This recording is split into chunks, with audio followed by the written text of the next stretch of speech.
The only bill that will be heard today will be House Resolution 1 by Petrie. The others we're holding them. Just one for more information. One has a sub that didn't get to the committee in time. In just a second.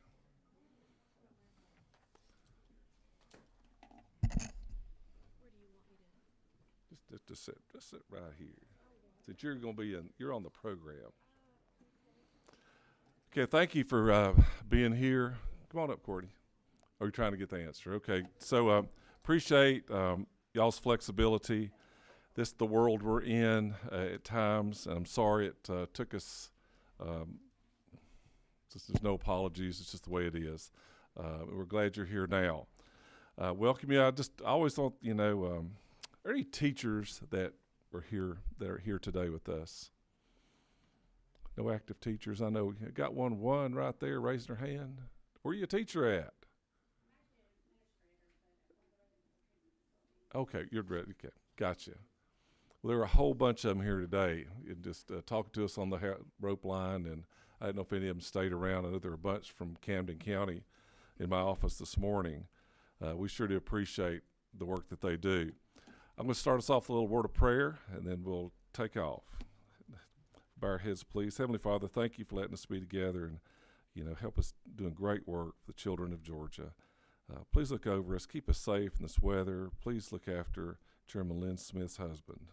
We really offer a prayer up for her and him. And please look after us. Bless us in your name. Amen. Okay, just a couple of housekeeping things, members. We had a little confusion the other day in a subcommittee meeting. Do look at the list that's on there, and especially on in your book of which subcommittee you're on. Certainly want any committee member to come to a subcommittee. And, and I'm okay, Mr. Chairman, with any member to talk and ask questions, because that's where we're going to do it at. And so please let any member talk. Now, but voting in the subcommittees is by membership, and we'll hold that pretty strict. Now, today was a perfect example of why my intern is sitting right here. Now, Macon is a millennial. And Macon. I'm actually a Gen Z. I'm sorry. Oh, excuse me, Gen Z. Sorry, I know that's worse. I don't know. I don't know. I think it's pretty cool because you're such a valuable part of our team, and we appreciate Macon a lot. So and today's the perfect example that we've run behind, and it's hard to notify everybody. We tried texting, and so Macon says, Mr. Chairman, we had this thing in high school we did, and it was perfect. And I'm going to turn it over to our intern, Macon, and she's going to explain Remind 101. Huh? 21. You're 21? Oh, I put 22. Sorry. Thank you, ma'am. Go get it. Hi, everybody. I'm Macon, like he said. And so this is just for the committee. In your folders, it's the first page, there should be a short little information sheet. It says Remind 101 instructions on the top. It's very simple. All you have to do is text the bolded phrase that starts with the @ sign to the italicized number, and you'll have to type in your name if you haven't used it before. It'll ask you if you're a student or a teacher or a parent, and you can say whatever you want because it doesn't matter. We're not using it for school. So it'll then create a separate text thread, and you'll get messages from me and Chairman Jaspers about meeting times, if it gets changed or pushed back, so that way we don't have any more confusion, and it's quick and easy to do. And you can also reply to the thread. But instead of it getting sent out to the entire group, it'll go directly to Chairman Jaspers for ease of communication. So there's a full committee phrase, an academic achievement phrase, an academic support phrase, and an academic innovation phrase. So just if you could go ahead and do that, please. And if you have any questions, I'm in 218 all the time. She'll hang around. Yeah. I think Vice Chairman Chokus just handed her his phone. He said, "You can do it." I said, "Okay." So I'm going to put my phone under the desk. So I hope that will help just communicating, because it gets busy, especially the next 2 weeks. We'll have a number of meetings and subcommittee meetings. I think that will help a lot. I'd be glad, if you have any feedback on it, talk to Macon. But we appreciate you, Macon, for helping us out with that for sure. Happy to do it. Okay, our order, we're going to do the Representative Petrie's bill, and go ahead and do that one first. Then we'll have a speaker. So, Representative Petrie, would you come up to the center, please? Thank you, Mr. Chairman and members of the committee. I think this will be the easiest bill you will see all year, and indeed, this bill you passed out of here last year, and we never got it out of rules. It is LC 337500. Does everybody have that one before you? If so, what this bill is very simple. We have an extremely successful, as I think everyone here knows better than I do, Georgia Special Needs Scholarship in this state, and has been tremendous success. I serve in my real job a great deal of individuals with developmental disabilities, and this scholarship has been a blessing to so many families. Senator Eric Johnson from Savannah, from my hometown, actually way back in the day, before it was cool to even talk about choice in education, supported this legislation. It was our first foray really into providing any kind of meaningful choice. He strongly supported this, and I think everyone agrees this has been an enormous blessing to so many families with children with developmental disabilities. My intention here is to simply change the name of what is now the Georgia Special Needs Scholarship Act to the Senator Eric Johnson Scholarship Act, and the scholarship going forward would be known as the Senator Eric Johnson Scholarship. Pretty simple, Mr. Chairman. Very simple, and most of us heard that. Any committee members have a question for Chairman? Hear none. Need to hear a motion.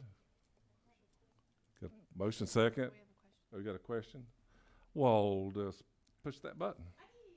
Not till late. You were moving fast. Well, I'm moving fast. These people have been waiting, and you have been too. Go ahead, Ms. Story. Simple question. Yes, ma'am. He clearly must have preceded my time. Who is Senator Eric Johnson? Yes. Okay. Well, thank you. Thank you for asking that. So, Senator Eric Johnson is a former senator from Savannah, from Chatham County, who has now, for quite some time, been retired. He was the Senate pro tem. He was the, let me say, how do we say that, Chairman? He was pro tem of the Senate. Was his title, and so he was just a great guy, someone that's widely regarded in Savannah, well respected, and I just thought this was a fitting thing to do since he has long since retired from politics. But thank you for your question. So, and I guess. Okay, hold on. Okay. What's the right procedure? Okay. May I do a Yes. follow-up? Yes, ma'am. Okay, so I guess I was just asking, like, I was thinking that you were asking to change the scholarship to in his honor because maybe he had done something in this area of education. That's the only reason why. Because somebody else may want it to be something else. I just. Yeah, well, I Logical think over his many years of service, he did a lot of things for education. But I guess the one I'm trying to recognize most is this one. This was a tremendous success in education that I'm trying to recognize. Yes, ma'am. That's correct. Thank you, Mr. Chairman. Questions? Okay, all in favor? Aye. Pardon? Pardon? We have a second? All sorts of people down through there. Just a second. We got plenty. Yeah. She had to write down who.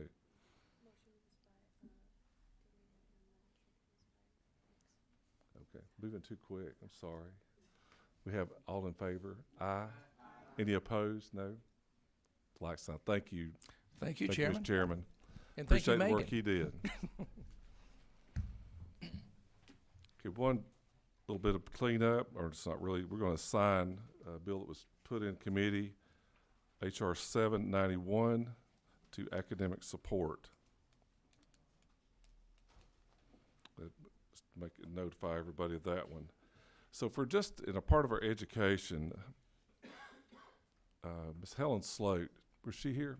she's going to introduce some speakers who'd just like to tell us a little about what they're doing. And if y'all come to the center, we'll just let you speak. I know a lot of people got to come and go, and that's why we kind of did our order just a little bit differently. I'm Helen Sloat with Nelson Mullins, and I'm here on behalf of Together Georgia, and I have a number of folks here that are going to speak to you about the residential treatment facilities. I'm going to let them each introduce themselves.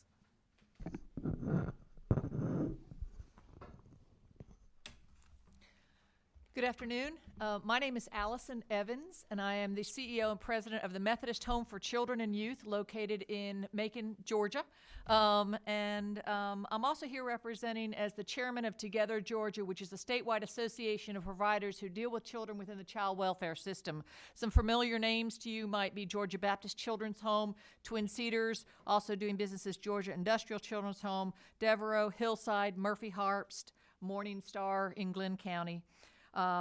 So we want to share with you a little bit about what residential treatment facilities are. Most of them are nonprofit organizations that deal with children that are placed with us through DBHDD, the Department of Health and Developmental Disabilities, Department of Children and Families, or Department of Juvenile Justice. And some children are placed with us by their families, especially in some of our psychiatric residential treatment facilities. Most of these kids have very, very aggressive behaviors, including defiance, sexual acting out, developmental issues, and often have co-occurring medical conditions. One of the reasons why the children that we educate in these residential treatment facilities, we want to educate them on campus, is because of safety factors. You can have a child who has an extreme outburst of violent behavior, and the teachers and therapists involved in our centers and sites have had extensive training to be able to deal with that. So the health and well-being and the safety of our community is very important to this as these children learn to control their behaviors. We are the psychiatric residential treatment facilities are serving children who are there because of medical necessity. And then there's child care institutions like the Methodist Home, and we are licensed by the Department of Human Services. And some organizations actually have both of these types of children on our campuses. We are regulated by all sorts of licensing bodies as well as national accreditation, both for our child care institutions, but also educationally. We are accredited by Advanced Ed, which is formerly known as SACS. In fact, on the Methodist Home campus, which is Price Education, we had 2 reviewers, independent educators, who came to look at our programs, and they said that the services, the psychosocial and educational services for our kids were phenomenal, and they had never seen a school so strongly embedded with the behavioral health support that these children needed that then created better opportunities for their learning. Most of our facilities are 24 hours a day, 7 days a week, and include other therapy services, mental health services, equine therapy, play therapy, or whatever might be appropriate for the children that we are serving. We serve children from all ages, but most schools are very specific. So, for instance, my school serves children between the ages of 3rd grade to 8th grade. But there might be other organizations or institutions that serve high school students. They are oftentimes, they may be gender specific as well.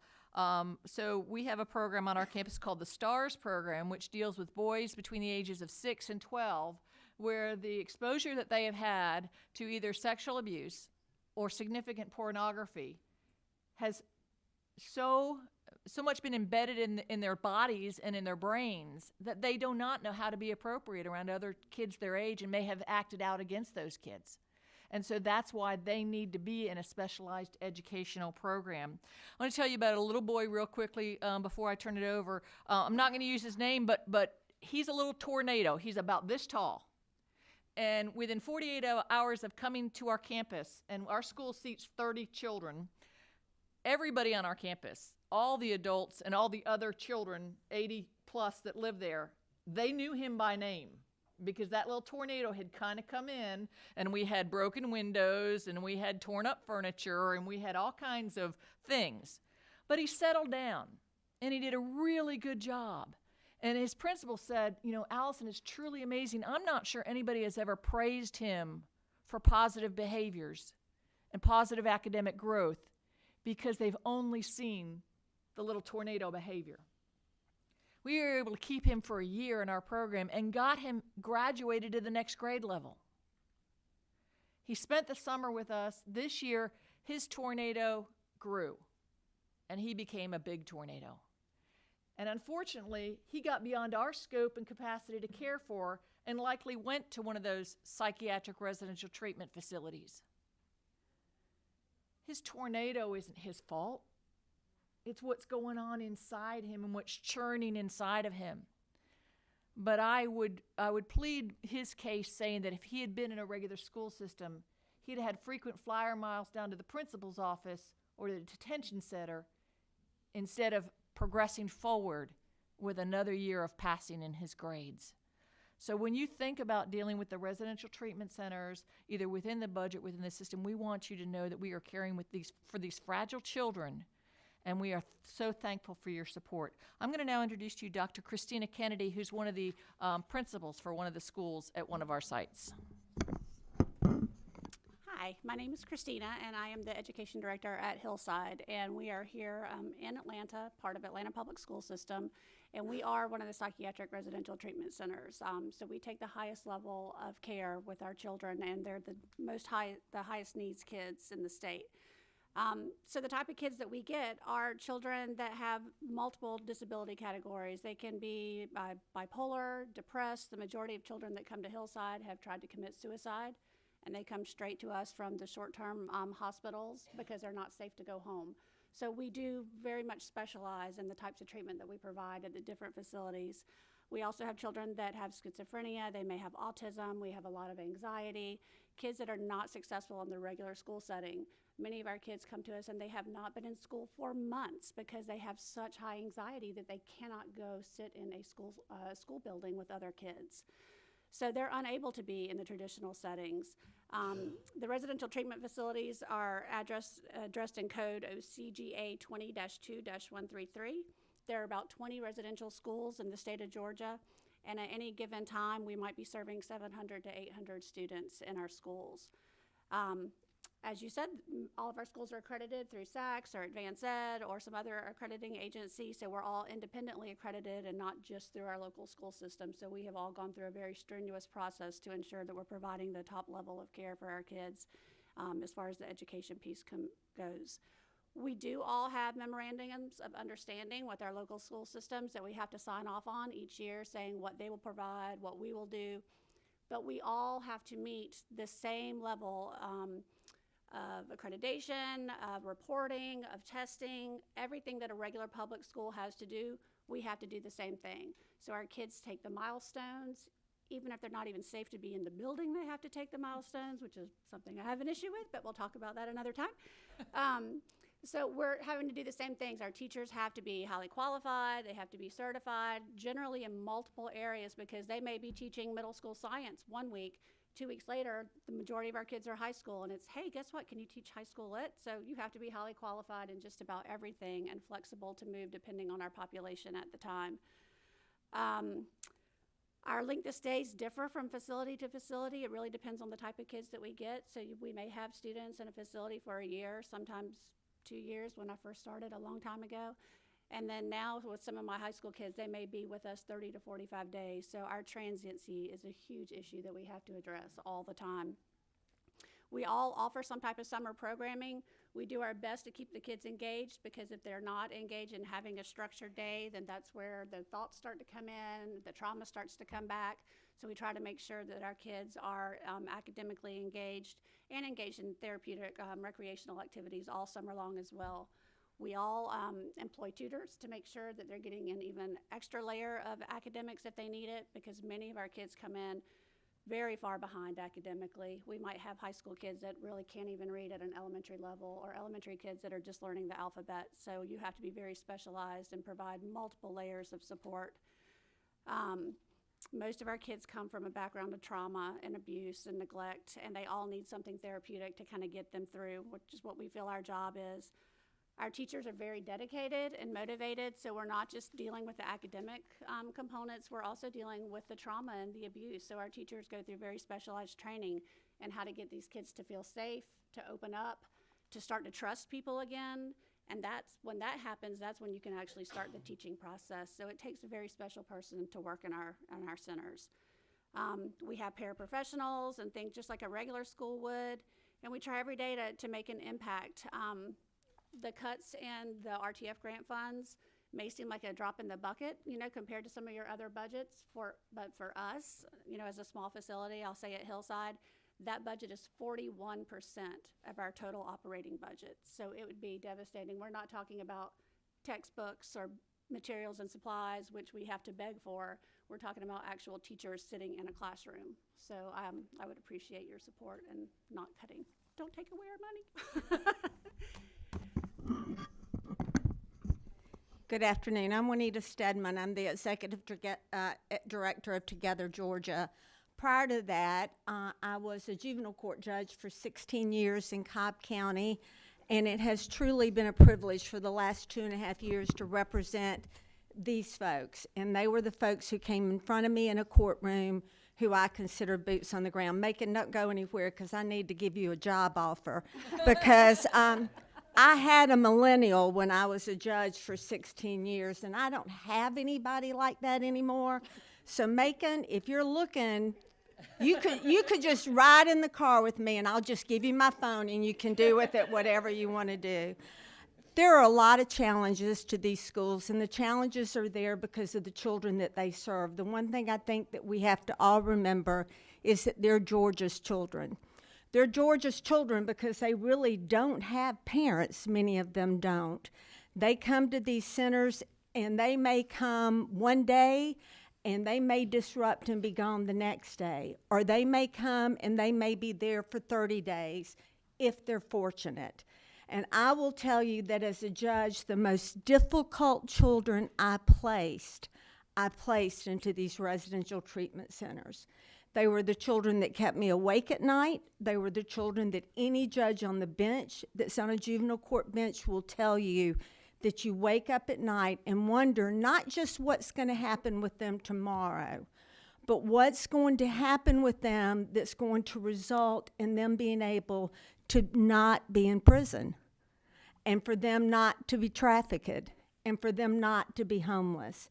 And as I often say, and if you see me again, you'll hear me say this, you pay for it now or you pay for it later, because that's what happens. And I'll give you an example of that, because as judges, people always say, oh, Juanita, you have such funny stories, and every judge does have some funny story. But I'll tell you a story about Michael. Michael came to me when he was 10 years old. He had been arrested. For the first time and the only time on my bench, the campus police officer who had brought him there cried because he had been told he had to bring him to court. Because everyone knew that Michael was emotionally disturbed. Michael was one of 5 siblings that were adopted together. And what we later learned was that the other 4 siblings and his parents stayed in a bedroom every night with a bolted door because they were afraid of 10-year-old Michael. Now, I think a lot of Michael's trauma was because probably at 7 and 8 and 6, Michael had been a parent to those other siblings. He had suffered the trauma, and he had been a parent. So I worried about Michael, obviously. I fretted about Michael, but I was fortunate enough for Michael to go to Hillside. And when Michael went to Hillside, we would have 30 and 45-day reviews. And when we would come back, Michael was in school. Michael was being educated. Michael's parents, his foster parents, who were the only parents he ever really knew, cried every time he was in a courtroom because they wanted Michael to come home.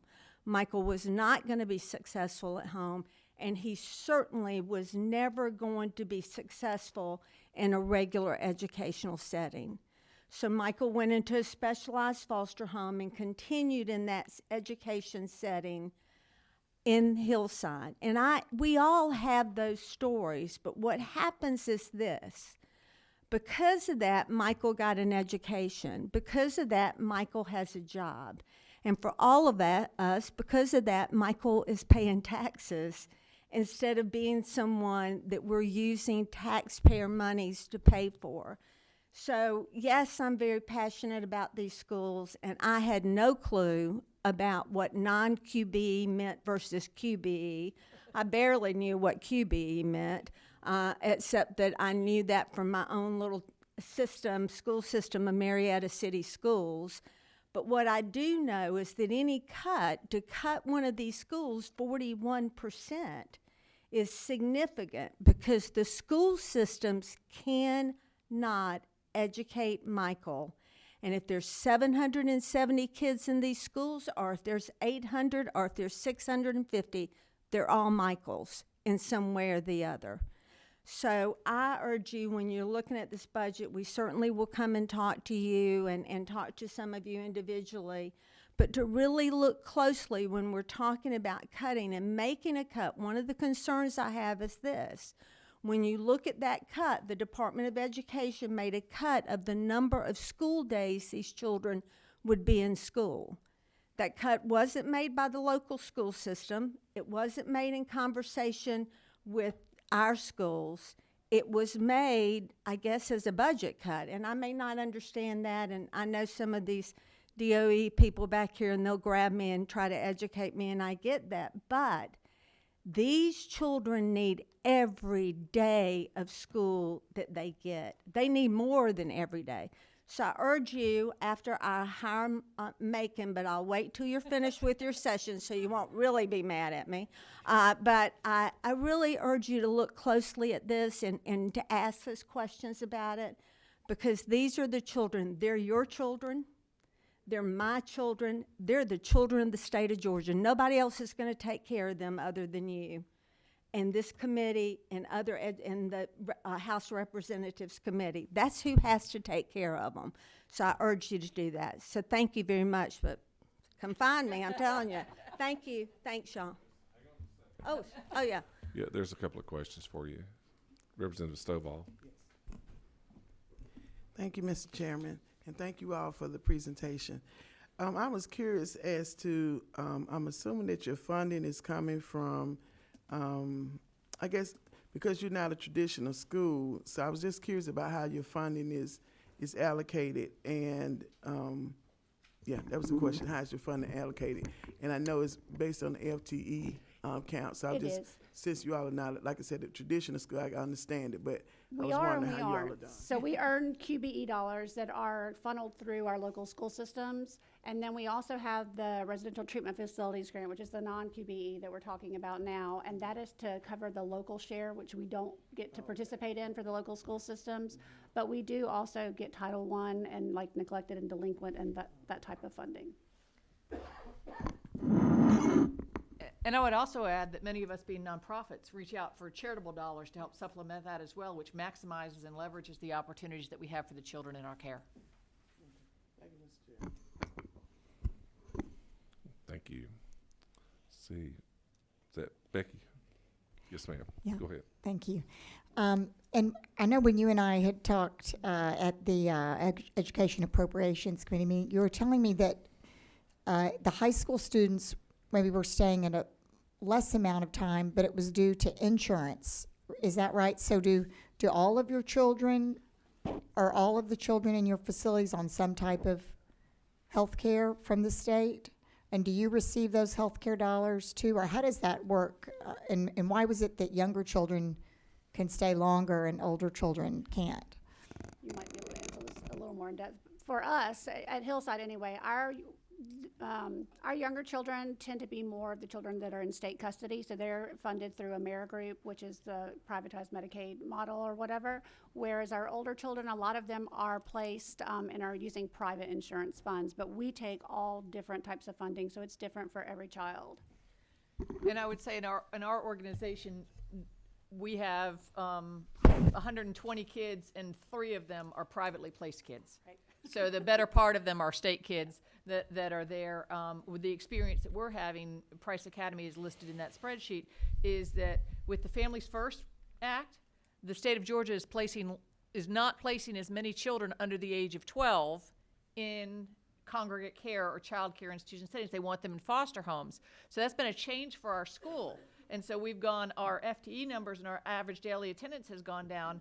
The funding was based on average daily attendance taken when it was 13. Well, now I have 23 kids. That's 10 kids more because we have no control over admission and releases. And so to have that level of funding significantly below what we are open and able to care for is a concern. And I hope that answered your question about the funding.